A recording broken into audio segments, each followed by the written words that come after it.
उसके हर सब्जेक्ट के मार्क्स पर बनती है, ये हमको याद रखना चाहिए। दूसरी बात ये है कि आज रामनवमी है और भगवान राम के बारे में हम लोग जितना भी जानते हैं, बहुत सी चीज़ें अभी भी नहीं जानते हैं शायद, जैसा उनके बारे में लिखा है। तो विद्यार्थियों के लिए उनके जीवन में जो उनकी कैरेक्टरिस्टिक्स रही हैं, उनमें से एक बड़ी खास कैरेक्टरिस्टिक्स या दो बड़ी खास कैरेक्टरिस्टिक्स मैं कहूँगा यहाँ पर अपने बच्चों को, कि एक तो डिसिप्लिन, अनुशासन, और दूसरा उन्होंने जीवन में जो लक्ष्य उन्होंने निर्धारित किए थे, जो गोल्स उन्होंने फिक्स किए थे, उस गोल के लिए उन्होंने पूरा प्रयास किया, उनके और उनके साथियों ने, जो उनकी टीम थी भगवान राम की। तो ये सारी चीजें हमको एज ए स्टूडेंट ये सीख लेनी चाहिए भगवान राम के जीवन से, कि हम लोग अपने लक्ष्य पर डटे रहें और बिल्कुल फोकस्ड होकर रहें। ठीक है, आशीर्वाद आप सभी को हमेशा मिलता रहे। आज की क्लास शुरू करते हैं। ठीक है, देखिए इस चैप्टर के बारे में फिर आपसे बता रहा हूँ कि यूक्लिड डिवीजन लेमा एक बार आप पढ़ोगे, हो सकता है आपको कुछ कम समझ में आए, लेकिन जब दोबारा आप पढ़ोगे तो आपको थोड़ा थोड़ा समझ में आए। और if you study this chapter thrice, अगर आपने कहीं 3 बार पढ़ लिया तब आप किसी को पढ़ाने लायक हो जाओगे, इतना ज्यादा आपकी मास्टरी इसमें आ जाएगी। बड़ा अच्छा टॉपिक है और लोग भागते हैं इससे, लेकिन हम लोग जब इसको डेली लाइफ से या नंबर से जोड़कर देखते हैं तब ये चीजें हमारे समझ में आने। हम लोग एक्सरसाइज कर रहे थे, कुछ हम लोगों ने एग्जाम्पल किए थे। एक एग्जाम्पल और है जो आज आपके लिए करता हूँ, एग्जाम्पल 3 हम सब लोग देखेंगे और सीखेंगे, है ना। यह है एग्जाम्पल 3 और ये पेज नंबर आपका एनसीईआरटी का है 6। ठीक है, क्योंकि इन्हीं सब एग्जाम्पल्स को सॉल्व करने के बाद जो बड़े क्वेश्चंस मिलेंगे तो वहां पर हमारा कॉन्फिडेंस बढ़ गया है।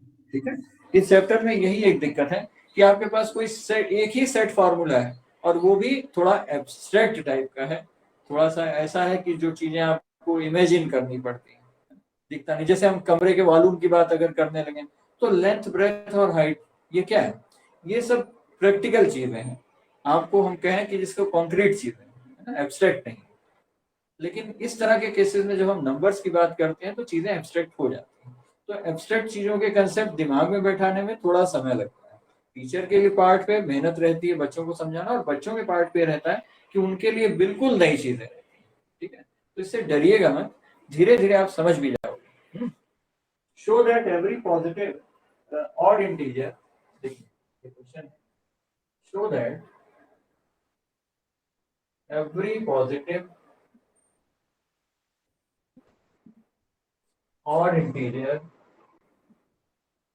यहाँ पे कुछ चीजों को अंडरलाइन कर दूंगा, जैसे ऑड इंटीजर, इस पर ध्यान रखना है। Show that every positive odd integer is of the form,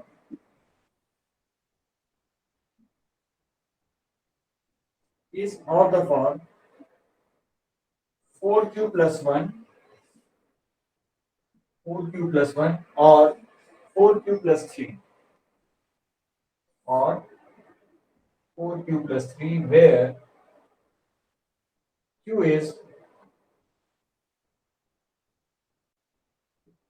ये जो q है ना, ये q बड़ा डरा देता है और q कभी कभी कंफ्यूजन भी क्रिएट करता है। क्यों? क्योंकि a is equal to B Q plus R में हमारे दिमाग में बैठा हुआ है कि q इज द क्वेश्चन। ठीक, और यहाँ q क्या है? एक इंटीजर को रिप्रेजेंट कर रहा है, एक वेरिएबल को रिप्रेजेंट कर रहा है। तो प्लीज दोनों चीजों में ये डिफरेंस है, इसको ध्यान में रखिएगा। दूसरी बात है कि इसकी शुरुआत कैसे होगी, ये एक बहुत बड़ा पॉइंट है जो आपको 4 दिख रहा है। ये हमारी यूक्लिड डिवीजन लेमा को एज्यूम करने में आसान करेगा। 4q प्लस आर ले लेंगे is equal to 4q plus R. अच्छा, ए को कैसा सिलेक्ट करेंगे जरा देखो इस क्वेश्चन में। Show that every positive odd integer, that means कि whatever divided that is a we are selecting, we have to assume it as an odd number initially। इसको odd लेके चलना पड़ेगा। a देखिए क्या होगा, ऑप्शन में लिखेंगे let a be any odd number, है ना। ये आप हर इस तरह की जितनी भी प्रॉब्लम्स होंगी आप इस तरह से लिखेंगे जहां पर odd का रिस्ट्रिक्शन दिया है। अगर नहीं है तो आप कुछ ले लिखेंगे, सिंपली लिखेंगे कि let a be a number and b and q are the a be an odd number and B when divided by B, when divided by B, quotient is Q। मैं देखिए थोड़ा लैंग्वेज इसमें change कर दिया, मैंने कुछ books में देखा, मुझे इस तरह की लैंग्वेज मिली, अच्छा लगा। The quotient is Q and remainder is R। Remainder क्या है बेटा? R। देयरफॉर क्या हो जाएगा? A is equal to B Q plus R. R की क्या लिमिटेशंस हैं? 0 इज लेस देन और equal to R is less than B. ये एक स्ट्रिक्ट इनइक्वालिटी है। दैट मींस कि जो रिमाइंडर है वो डिवाइजर से बड़ा नहीं हो सकता किसी कीमत पे। इस रिमाइंडर को तो डिवाइजर से छोटा होना ही पड़ेगा, इक्वल भी नहीं हो सकता, वरना एक फॉल्स डिवीजन हो, गलत डिवीजन। हाँ, 0 हो सकता है रिमाइंडर इन सर्टेन केसेस। तो a is equal to B Q plus R. अब देखो यहीं से पहचानेंगे, जैसे 4q टाइप है, 4q प्लस 3 है, तो हम लोग b को क्या ले लेंगे? Let b is equal to 4। b को 4 ले लेंगे, therefore a is equal to क्या हो जाएगा? 4q plus r। अब r की वैल्यूज क्या हो सकती हैं? r can be 0, 1, 2 and 3। याद रखना बेटा कि अगर यहाँ पर b जो है वो 4 है, तो रिमाइंडर आपका 3 तक जा सकता है। Remainder can not be 4, remainder 4 नहीं होगा। याद है भाई? समझ में आ रहा है बच्चों? हेलो, बोलो भाई। Yes sir. आ रहा है इतना समझ में? ठीक। Now we will call this as equation number 1, और इसी को हम लोग इक्वेशन नंबर 1 कह देंगे। कह दिया हमने इसको इक्वेशन नंबर 1। अब डिफरेंट केसेस डील करेंगे। देखो कितने केसेस अराइज हुए? 1, 2, 4। That is, for different values of R, so we will be watching what is the nature of A। इस A का क्या नेचर है?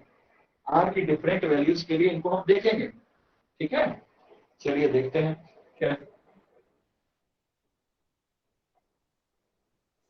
इतना नोट कर लो, नहीं स्क्रीनशॉट ले लूं मैं। कोई ले लेगा स्क्रीनशॉट इसका भाई? क्यों बच्चों? एनीवन? मैं ही ले लेता हूँ।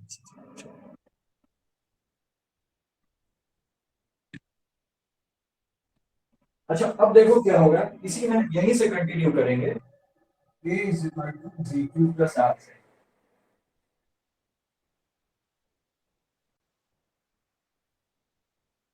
A is equal to 4Q plus R।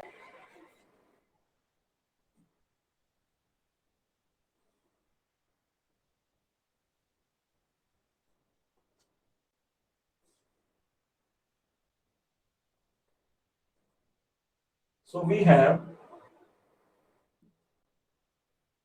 A is equal to 4Q plus R। R की क्या वैल्यूज हैं? 0, 1, 2 एंड 3। ये इतनी वैल्यूज हैं। देखो केसेस बनेंगे सारे। Case 1, when R is equal to 0। जरा देखो, A is equal to 4Q plus 0। That means कि A is equal to 4। अब यहीं पर कंट्रडिक्शन पैदा हुआ। क्या? A को तो ऑड माना था हमने स्टार्टिंग में A को ऑड मान लिया था, और जो 4Q मिलेगा, Q इज एनी इंटीजर। यहाँ पर Q क्या है? Q is any integer. तो आप देखो बेटा कि ये 4Q क्या होगा? It will always be even. ये क्या होगा?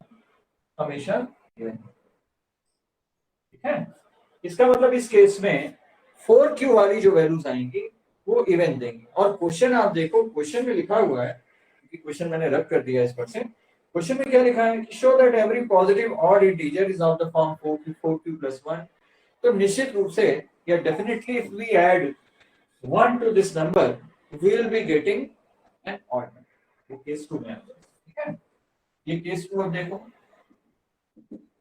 केस 2 ये है कि when R is equal to 1, जब R की वैल्यू 1 होगी, क्योंकि हमें चारों वैल्यूज पे चेक करना है, इस पर भी, इस पर भी, इस पर भी और इस पर भी। जब R 1 हो जाएगा तो क्या हो जाएगा? Equation 1 reduces to, equation 1 reduces to, किस पे रिड्यूस कर जाएगी? देखो भाई,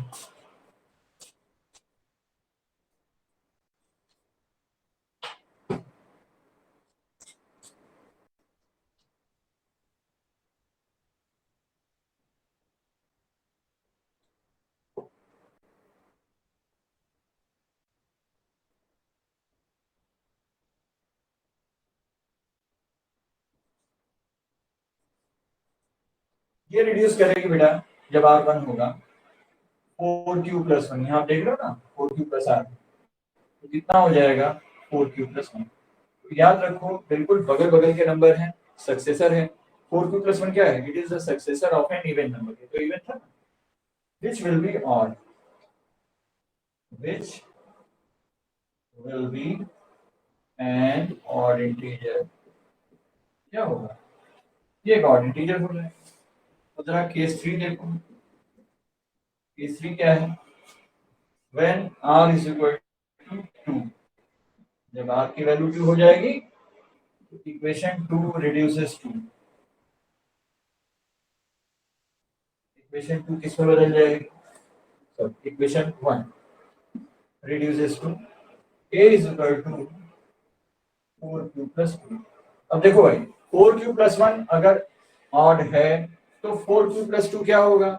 ऑड के ठीक बाद, next, just next to an odd number, so we'll be finding an even number, so this will be an even number, which will be an even।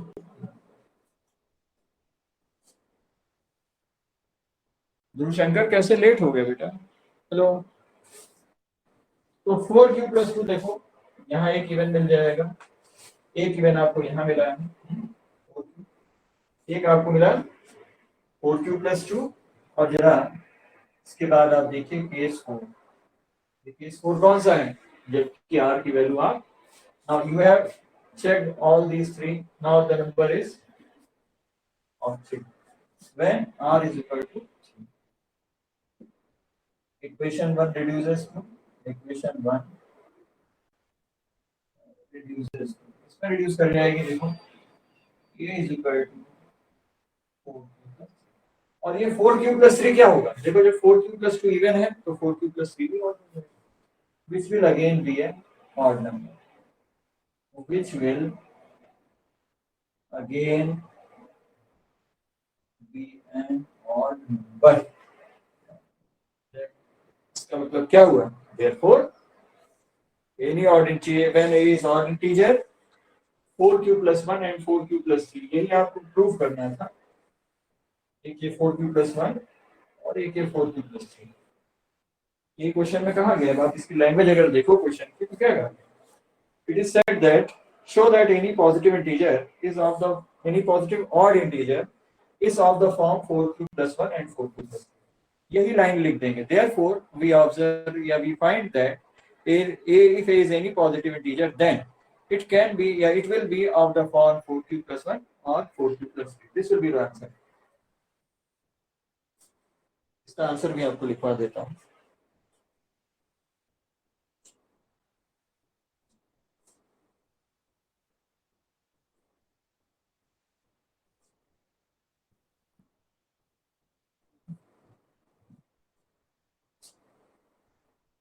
देखेंगे 10 we have proved that if a is any odd integer, thus we have proved that, thus we have proved that if a is any odd integer, thus we have proved that if a is any odd integer then it can be, then it can be either of the form 4Q+1 और 4Q+2। असल में इस question में इन्होंने limit कर दी है। आपको बहुत तरह के क्वेश्चन ऐसे मिलेंगे आगे जाके जहां पर आपको अलग अलग फॉर्म दिया जाएगा, 5P+1 और 5P+3 इस तरह से भी मिलेगा। ये बस सोचिएगा कि ये लिमिट, क्वेश्चन फ्रेम करने के बहुत सारे तरीके हैं, ठीक है। हाँ, इस पर्टिकुलर क्वेश्चन के लिए जो आपको दिया गया है वहां पर यही, तो दिस रिजल्ट यहाँ पर आकर प्रूव हो जाता है। Now after that we will be solving the exercise part। इसके बाद हम लोग एक्सरसाइज पार्ट करेंगे, मेन जो एनसीईआरटी की। दिख रहा है बच्चों? Hello, is it visible? कोई लिखता भी है जो लिखवा रहा हूँ? हेलो, कोई नहीं लिख रहा? सर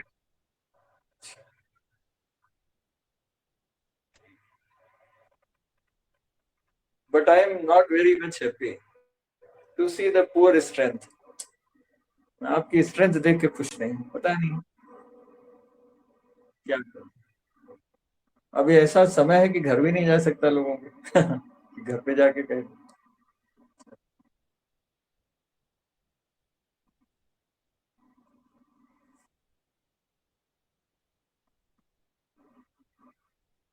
हाँ चलो शुरू करता हूँ एक्सरसाइज। अच्छे क्वेश्चन है इसमें। एक और बड़ा बढ़िया क्वेश्चन दिया एग्जाम्पल में। दो तरह की बर्फी है, काजू की बर्फी है और लड्डू है। उसको बादाम बर्फी है और काजू बर्फी है, उस पर क्वेश्चन है एससीए पर। क्या है?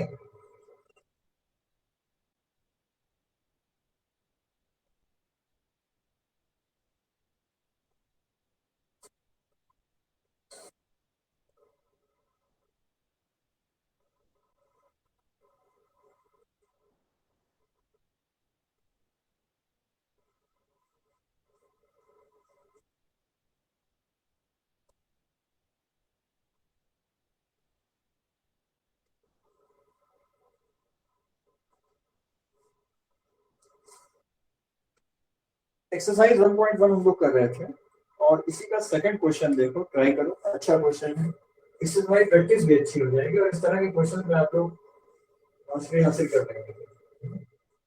Show that any positive odd integer, बिल्कुल ऐसे ही है जैसे भी मैंने कराया है, थोड़ा सा बस फर्क है। Show that any positive odd integer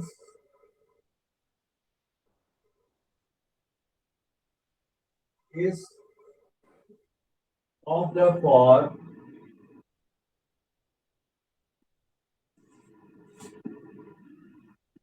6q plus 1 or 6q plus 3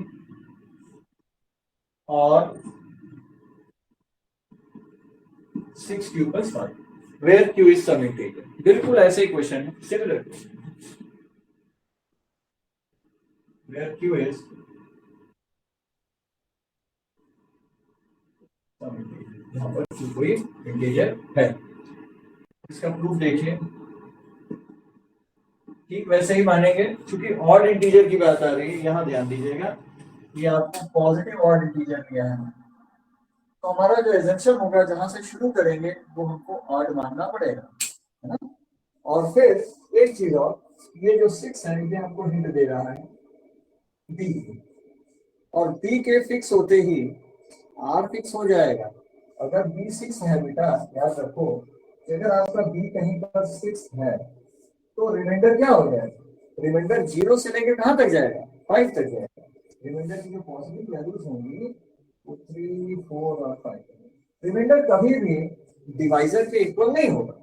are will never be equal to B. बार बार क्वेश्चंस के इन चीजों को मैं रिवाइज करा रहा हूँ, रिपीट कर रहा हूँ, जिससे आपसे गलती, ठीक है।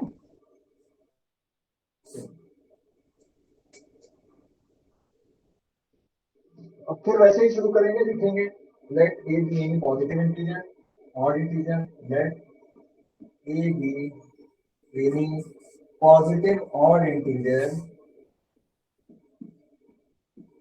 Positive integer and b is equal to 6। b को आप 6 मान लीजिए and therefore a is equal to 6q plus r। Remainder आपका r है, अंडरस्टूड है, तो 0 is less than or equal to r is less than 6। therefore possible values of r, possible values of r are 0, 1, 2, 3, 4 and 5। ये r की possible values होंगी। क्या समझ में आ रहा है बच्चों? Hello, yes sir are you getting the things? आपको कुछ पैटर्न समझ में आ रहा है क्वेश्चन सॉल्व करने का इस तरह के? आई होप कि बहुत से बच्चों को समझ में आ रहा होगा। बट इसके साथ जरूरी क्या है कि आपको लिख कर इसकी प्रैक्टिस करनी होगी 2-4 बार। आप इसको लिखकर भी जब प्रैक्टिस कर लेंगे then you will be more confident, तब आपको कॉन्फिडेंस ज्यादा आ जाएगा। ठीक है, चलिए आगे करते हैं इसको। Now 5 cases will arise. यहां से क्या होगा कि 5 केसेस इसमें अराइज होंगे आर की 5 डिफरेंट वैल्यूज के लिए। 5 बल्कि 6 केसेस बनने हैं, 0 1 2 3 4 5 इधर और 3। चलिए अब देखो केस 1 क्या होगा। केस 1 क्या है, when and call this equation as 1, इसको इक्वेशन 1 कह देंगे, भूल जाता हूँ लिखते हैं। when r is equal to 0, a is equal to 6। अब देखो क्या हुआ, a क्या है, ऑड इंटीजर है, और 6 क्यू कैसा है, 6 क्यू हमेशा इवन होगा, जहां पर q क्या है, इंटीजर है, इसलिए a की वैल्यू 6 क्यू नहीं हो सकती है। This will be an even integer, इसलिए ये वैल्यू ए की पॉसिबल नहीं है। दैट इज व्हाई जो क्वेश्चन में कहा गया है कि भाई ऑड इंटीजर 6q+1 6q+3 और 6q+5 भी होगा। ऐसा नहीं कि क्वेश्चन में कहा गया कि ऑड इंटीजर 6q भी होगा और 6q+2 भी होगा। तो this will be an even. Case 2 देखिए, केस 2 आपका when r is equal to 1 using 1, मैंने वहां ऊपर लिखा नहीं था, तो क्या हो जाएगा, a is equal to 6q+1। अब देखो अगर ये इवन है तो अगला क्या होगा, this will be an odd integer, this will be an odd, ये जो होगा ऑड इंटीजर होगा। एक वैल्यू आपको दिख गई, 6q+1 आपको प्रूफ करना था।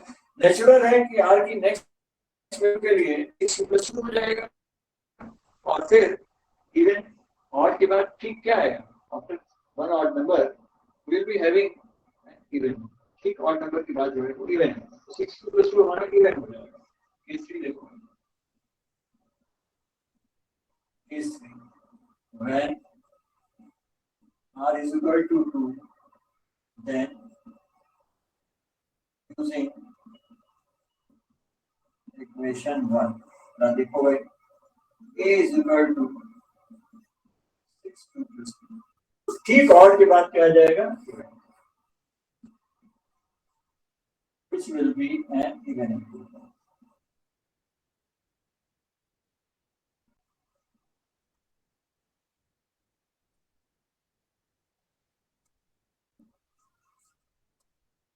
इसमें 3 केसेस और हैं, इनको करते हैं, अपना नोट कर लीजिए।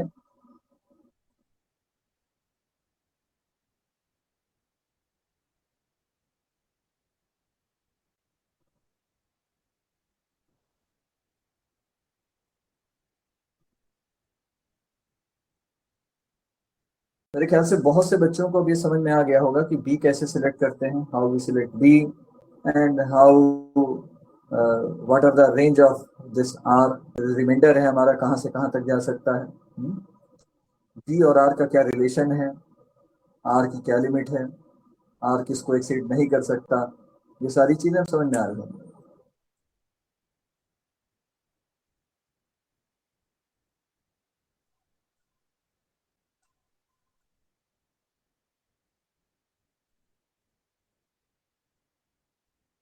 सौरभ, हेलो सौरभ, सौरभ सिंह है, hello Saurabh Singh, mike on करो भाई।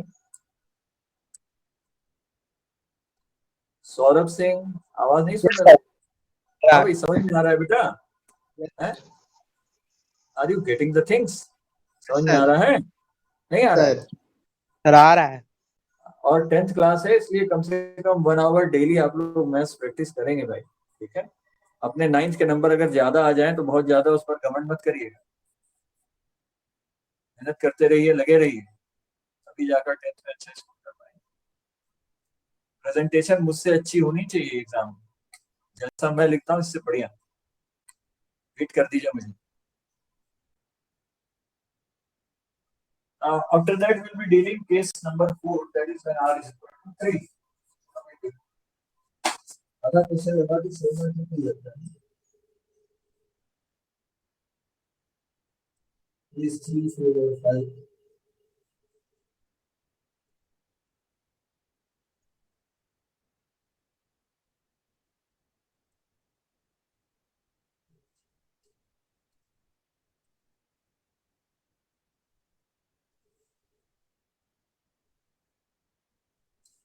So this 3 हो चुका है, this 4. This 4 क्या होगा? When R is equal to 3. Then R is equal to 3. Equation 1. Then is equal to 6q plus 3. 6q plus 2 क्या था? Even था. Therefore 6q plus 3 will be an odd integer. Will be an odd integer. ये क्या होगा? So just after this odd integer we will be getting again. तो आपको दो values आ रही हैं 6q plus 1 फाइंड करिए. दूसरा आपने निकाल दिया 6q plus 3 and after that 6q plus 4 के ठीक बाद में मिलेगा 6q plus 5. That will be a नया आएगा. But this 5 can then R is equal to 4. Equation 1 is equal to 6q plus 4. और ये क्या हो जाएगा? That will be an that is K6 K6 time. Then R is equal to 4. Equation 1. Why A is equal to 6q plus R वाले देखिए. Equation 1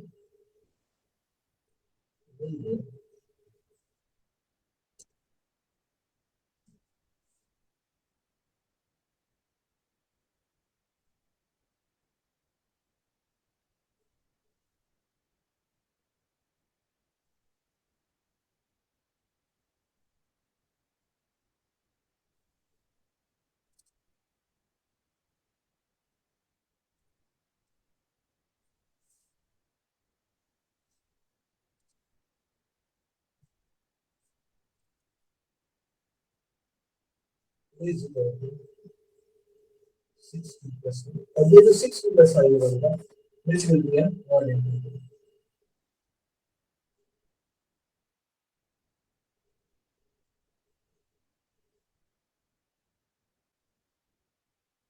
ये वाला है, ठीक है. Thus we see that any odd integer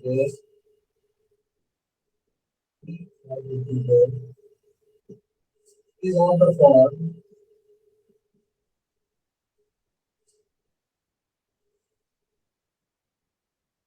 6q plus 1, 6q plus 3 or 6q plus 5. इतना बड़ा proof है, कम से कम 3 नंबर में आता है. ठीक है, देखो यहाँ पर जाके सोल्यूशन टर्मिनेट किया, यहाँ जाके सोल्यूशन खत्म हुआ.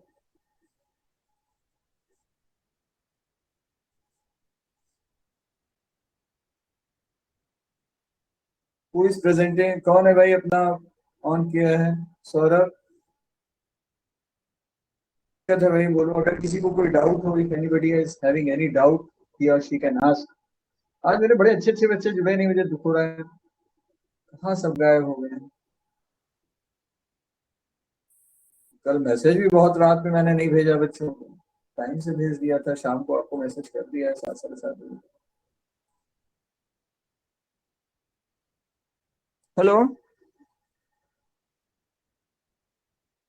As far as I remember, मुझे याद आ रहा है कि ऐसे ही 7:30-8 बजे के आसपास मैंने मैसेज डाल दिया था आपको.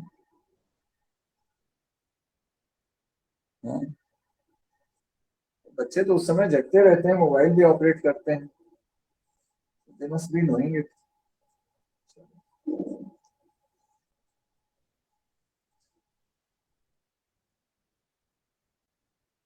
हेलो. क्या कह रहे हो? जाने दो, नहीं करना चाहिए ऐसा। इतना आगे बैठा समझ में। अब आई थिंक मेरे जितने बच्चे रेगुलर हैं उनको इसमें तो दिक्कत नहीं होगी कम से कम। क्यों भाई, कर लोगे ना? इसकी यस एक सर। कैटेगरी और भी, such type of questions have one more category, और वन क्यों बल्कि मैं कहूंगा टू कैटेगरी, जहां पर जाकर हम लोग स्क्वायर्स की बातें करेंगे और नंबर के क्यूब्स की बातें करेंगे, और वहां पर थोड़ा सा इससे डिफिकल्ट हो जाएगा, ज्यादा नहीं, अ बिट डिफिकल्ट, और थोड़ा सा रिस्ट्रक्चरिंग होगी, थोड़ा सा रिफ्रेमिंग होगी चीजों की, वो आपको सिखाऊंगा धीरे धीरे। कुछ क्वेश्चंस इसमें स्क्वायर के दिए हुए हैं, आपकी एनसीईआरटी बुक में भी दिया हुआ है, will be taking those questions, ठीक है। स्क्वायर्स पर भी दिया है, और एक क्वेश्चन मैं बता रहा हूँ आपको, if you go through this exercise 1.1 you will be getting question number 5 that is based on the cube. अब कैसे करना है, प्रोसीजर यही होगा, बीच में कहीं जाके थोड़ी सी चीजें बढ़ा दी जाएंगी depending upon the requirement of the problem, कि उस प्रॉब्लम की क्या रिक्वायरमेंट है, इसके हिसाब से चीजें इसमें बढ़ा दी जाएंगी, तो आपको सिखा दूंगा। एक क्वेश्चन नंबर 3 है, थोड़ा डिफरेंट है, जैसे खूब धूप के बाद छाए में हम लोग आ जाते हैं ना, कुछ वैसा ही क्वेश्चन। अभी तक तो हमने बड़ी बड़ी क्वेश्चन किए, बिग प्रॉब्लम सॉल्व की, एनालिटिकल प्रॉब्लम सॉल्व की, इस तरह की। अब हम लोग सॉल्व करेंगे एक ऐसी प्रॉब्लम जो थोड़ा रियलिस्टिक लगती है हमको देखने में, है ना, एचसीएफ बेस्ड है और प्रैक्टिकल लाइफ से जुड़ी हुई है, कि दो डिफरेंट टाइप के ग्रुप्स हैं। देखो मैं क्वेश्चन पढ़ रहा हूँ आपके लिए, क्वेश्चन नंबर 3 है, an army contingent of 616 members is to march behind an army band of 32 members in a parade. जैसे यूजुअली परेड में होता है कि परेड को लीड करती है एक बैंड, एक ग्रुप होता है आर्मी का, है ना, उसमें कुछ मेंबर्स होते हैं, सर्टेन मेंबर्स होते हैं, वो लीड करते हैं, and that group is followed by the actual parade, जिसमें कि सोल्जर्स होते हैं, वो रहते हैं, है ना? तो वो ठीक उनके पीछे मार्च करते हैं, मार्च करते हुए चलते हैं, आगे बैंड होता है, पीछे होता है। तो कहते हैं the two groups are to march in the same number of columns. अब शर्त ये है कि जो दोनों ग्रुप मार्च करें उनके कॉलम्स सेम, ताकि देखने में बुरा ना लगे कि आगे छोटा है और पीछे एक बड़ा ब्लॉक है, और नैरो वाला कंसेप्ट ना लगे। What is the maximum number of columns in which they can March? So now maximum number that is highest common factor, यहाँ पर मैक्सिमम नंबर से क्या कंसेप्ट, हाईएस्ट कॉमन फैक्टर करेंगे क्या, टू डिवीजन है मैं 616, इन दोनों का एचसीएफ निकाल। हेलो शिवांश, कुछ कह रहे हो?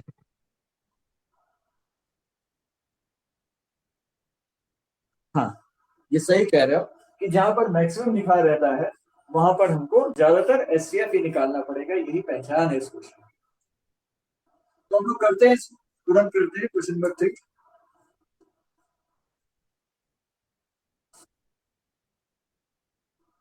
क्वेश्चन मैंने लिख रहा हूँ, क्वेश्चन आप बता दीजिए अपना, बड़ा क्वेश्चन छोटा होता है, 2 लाइन का जरूर कर देता है।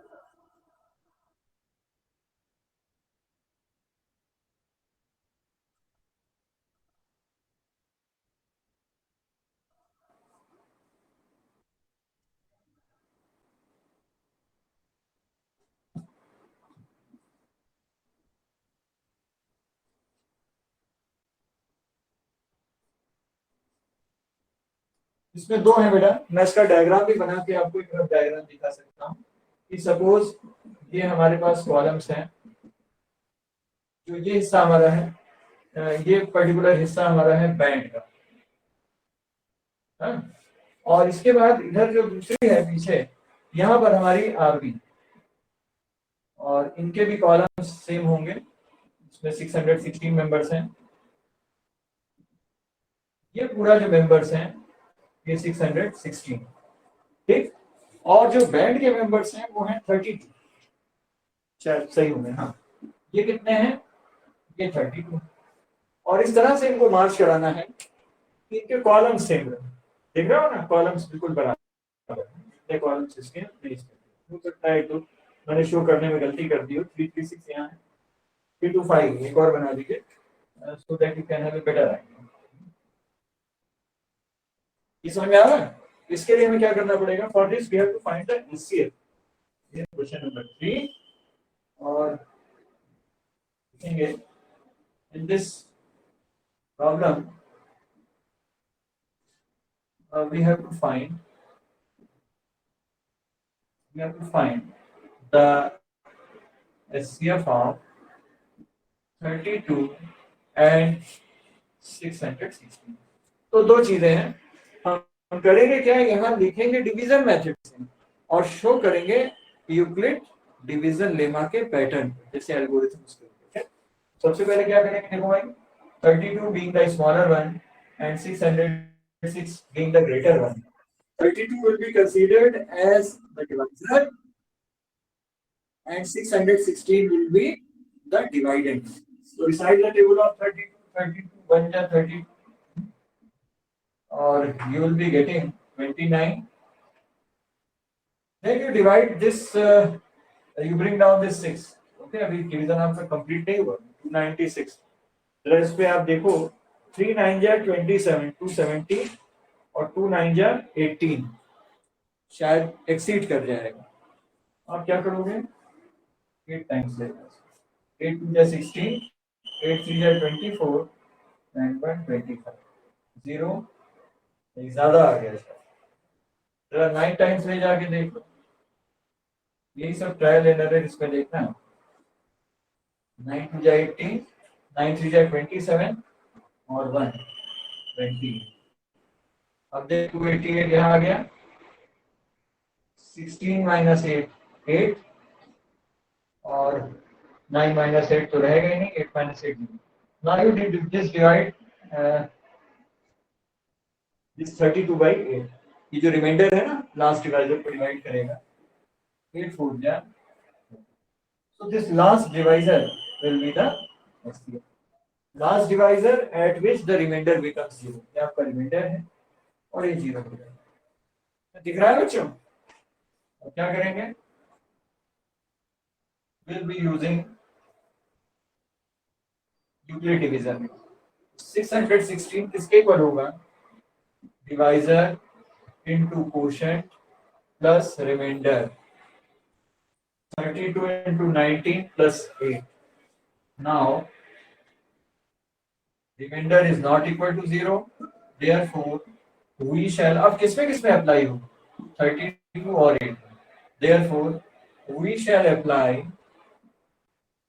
Euclid's division lemma in, कुछ लोग एल्गोरिथम भी लिख देते हैं, वो गलत नहीं है, in 32 and 8।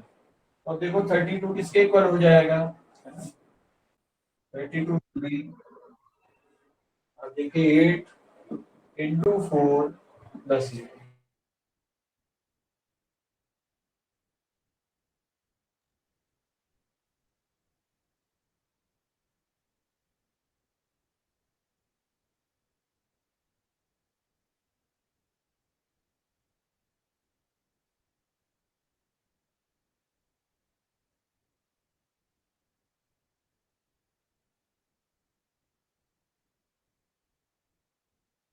नहीं सर, एक जगह रुक गए हैं। हाँ हाँ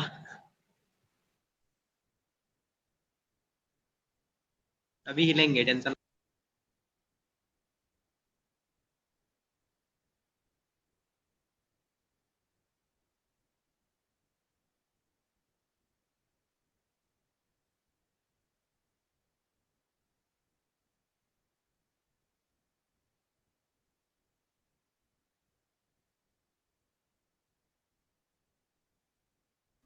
छोड़ के चले गए।